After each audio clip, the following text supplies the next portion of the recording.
doing a momentary switch here, so I'm going to switch to paintbrush 1, and then I've got paintbrush 2 to do my blending, because I think what's happening is it's just all too big.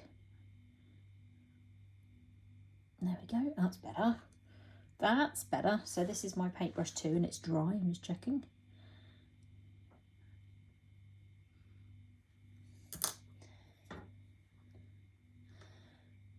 And we'll come along there. I'll just go over it a couple of times, it just builds up the colour. That looks really lovely.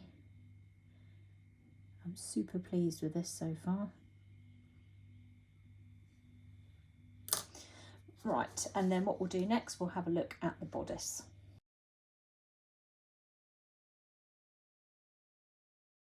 Finding some of them are really tight to place. You can use a palette knife just to help guide things into place as well. So if you find that easier, take hold of that, there we go. You can just push things into place with that. Sometimes it does less damage than the fingers. If your fingers are all down the sides of things, it can really cause quite a lot of damage.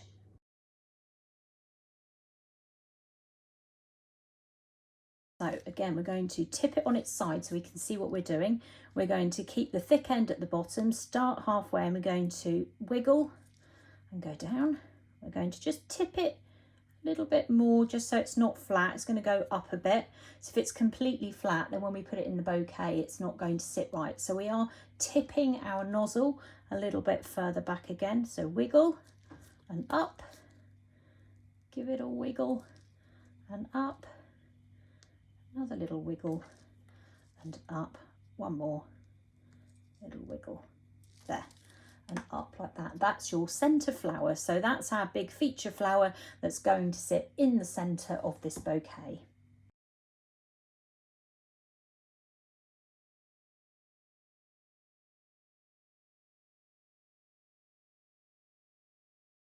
Okay, let's have a look at this area down here with that colour as well. So we'll just, again, just put a little bit of colour in that corner. So difficult to work out which way all these hairs or furs go in, so I think we're just aiming for kind of shadows at the moment so we can tell the dog, put the dog into 3D.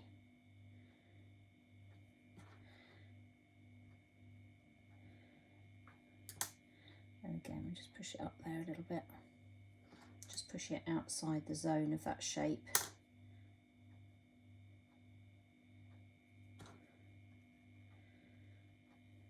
Like so.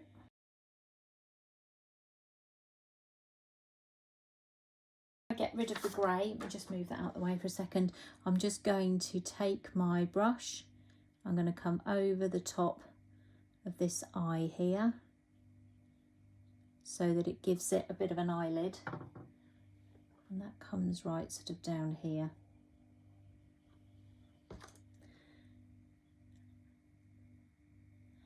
Be careful when it comes to eyes, just look what you're doing, keep an eye on it. Take your time. You see, once you put the eyelid on, it stops the dog looking like he's sort of staring dramatically, because you're coming down over the round kind of circle bit that you've done there. Let's bring that down. There we go.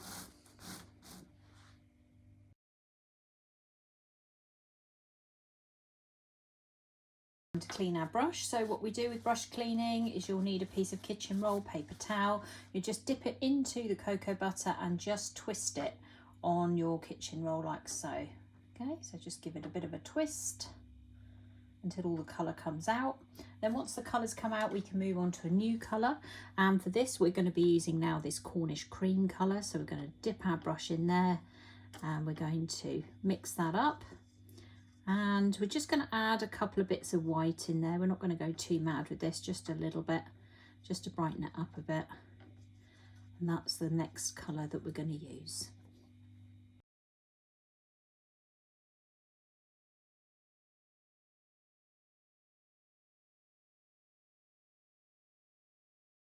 carry on with the white because what I want to do is do the tail. So we'll head over here again now and we'll go back to where we started. So I'll get used to our tail. So make sure that sort of joins up with all the other colours that you've done, but not in lines. It's all got to kind of slot in. So imagine you're trying to slot things together like that. You're not making a line, they are slotting in.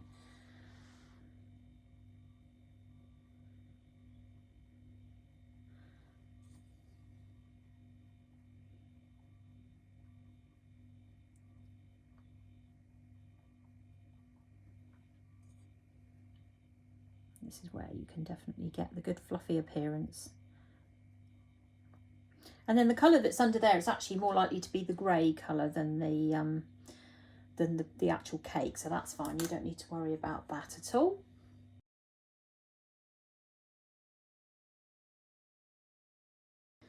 Okay, we'll just head over here.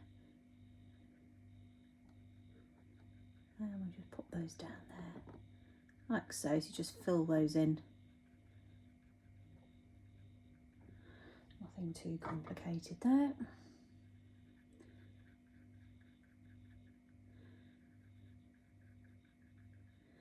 Like so.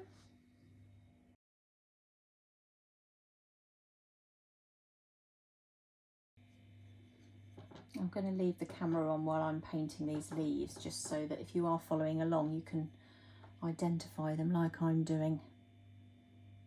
I think I've missed one there somewhere. There is another one there, but I don't think it's come out on my tracing, so I'm just going to put one there. Just going to add a random one.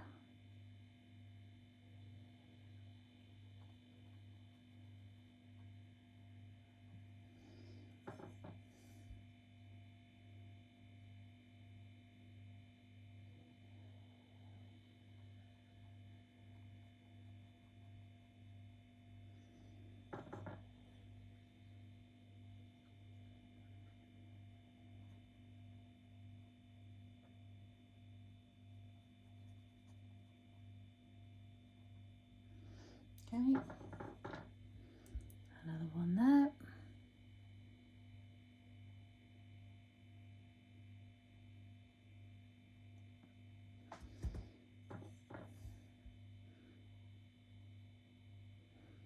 Now you've noticed I've ignored all the stems at the moment. We'll sort those out shortly, but we don't need to worry about those for the moment. Let's just get the bulk of it painted.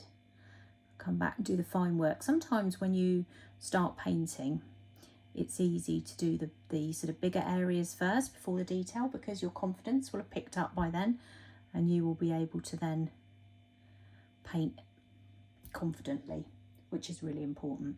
So I don't think I've missed any, but I probably have. So that's where we are at the moment. Okay.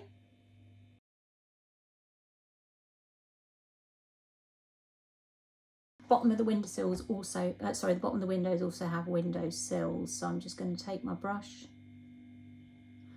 with some white on it, zero brush, and just go straight across.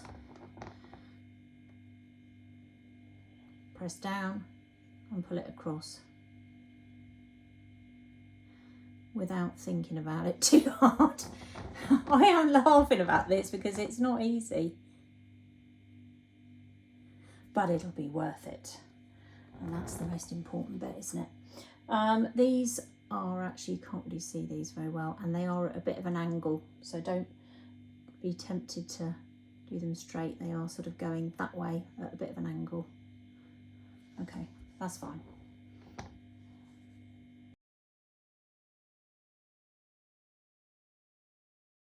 Before I put my stripes on, I'm just going to take hold of this tool here.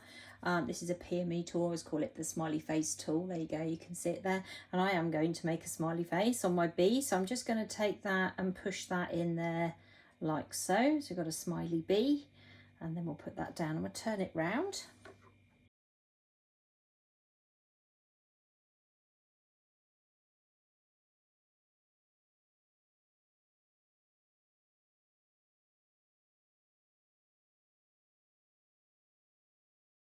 And also take that down here,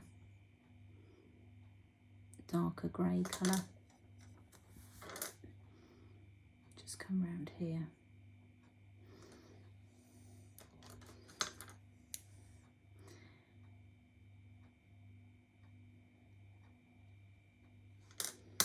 Just helps that stand out a tiny bit further.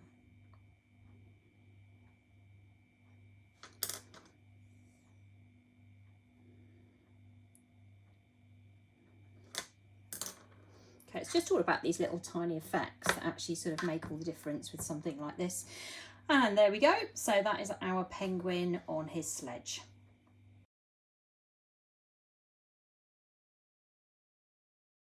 Right, now the other side. So just make sure I've got all the air out. So I've had to just refill my bag.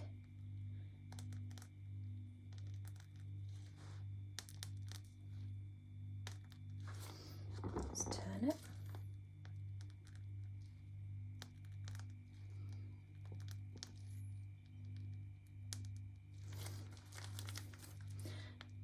So squeeze, pull together.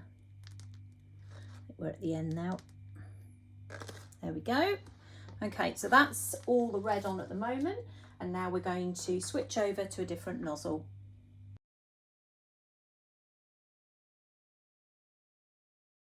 He's upside down now. He's upside down for me too, so it just helps you to see it the same way I'm seeing it. So we're going to come right in up there.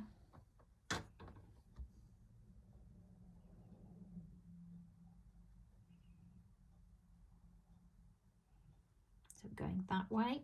Let's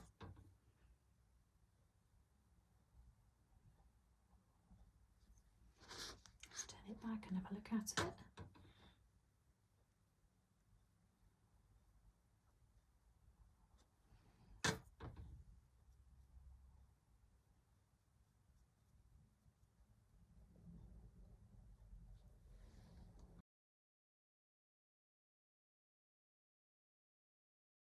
I'm going to put my picture back on now because I want to check some things. So let's get it back into position. Right, let's see where we are. There we go, make sure everything's lined up. Okay, let's do some checking now. So the eye, we're just going to put that back in to make sure we know where that is. Yep, that's still there. I want to check that. What else did I want to check? These chains. I think I've gone too far with the chains. So I'm just going to just draw that line in there and his chin line there. Yeah, his chains have gone too far, so that's fine. I'll put that, sort that out. Now we're going to put these lines in at the bottom. So this is for quite a sort of major part of the shading. So we'll put this in now. This will make quite a big difference to the horse.